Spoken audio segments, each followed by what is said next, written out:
and AIDS in Nashville, a longtime fighter of HIV and AIDS in Nashville, Mr. Ron Crowder. And many of you might recall that Mr. Crowder has been with us not only on many other shows, but he also is the founder of a very, very important anti-HIV AIDS organization called StreetWorks. And Mr. Crowder, let me welcome you to the show this morning and to tell you how delighted we are to have you, and to tell you how glad we are to have you in this seat, because it's been quite a number of months since we've had a good HIV AIDS show. And some folks are saying that HIV and AIDS might be disappearing or whatever. So let's talk about first about you and your background, and then by perhaps the second segment we'll get into the status of AIDS. But more than anything, let's talk about Ron Crowder first. Okay, as you said, I'm Ron Crowder. I'm the founder and the CEO of StreetWorks. StreetWorks is a nonprofit agency that's been around for almost 20 years. We started in '97. We have 3 locations in Nashville. 2 of them are located in public housing, the Casey Homes in East Nashville and Tony Sudicum Homes in South Nashville. We do free HIV testing. We do free hepatitis C testing.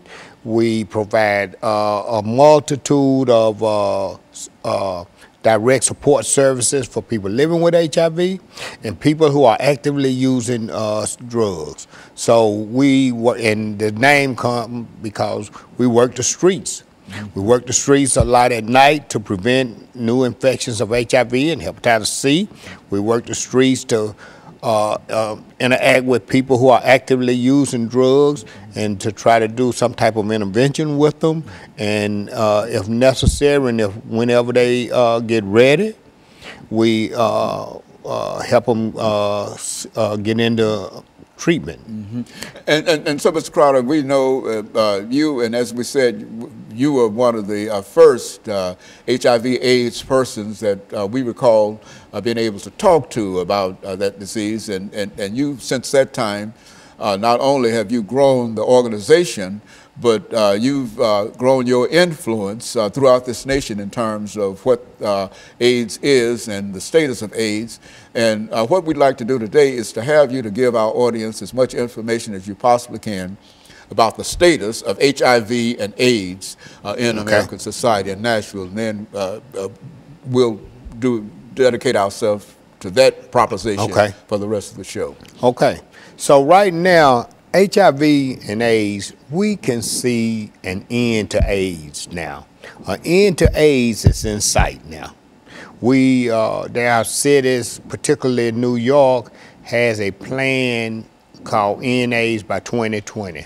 So they actually have a plan of ending AIDS by 2020. Nashville doesn't have a plan yet, but with all of the new interventions and the new treatments, we can see HIV and AIDS ending.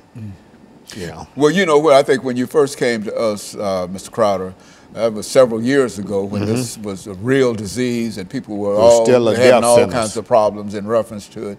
It's strange that you can now say that within the next 4 years, because I think at one time we thought that this would be something that would be with us forever and ever, but you mean that the technology and the drugs and et cetera have come to such a point that we can talk in a real sense and be serious about saying that 4 or 5 years from now we might see the last person to be afflicted with this disease. Yeah, an end is in sight. I can't say that realistically 5 years is going to be the end of it, but we do know that the end is in sight. That it's not forever, as we thought for at one time. Yes.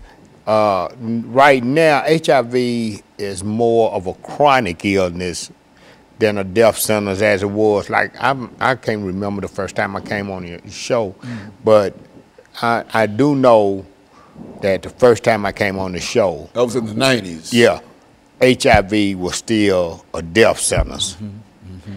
If you got HIV, you was gonna die with it. That's right. Now, they treating HIV as a chronic illness, and what they are doing is, if they can get the viral load to undetectable, then your chances of transmitting the virus is slim and none. So a person who has HIV in an undetectable viral load, their chances of transmitting it to their sexual partner is slim and none. Okay, and so what we're going to do, we're going to take our first commercial break. Okay. And we're going to be back with our audience following this very, very short commercial break.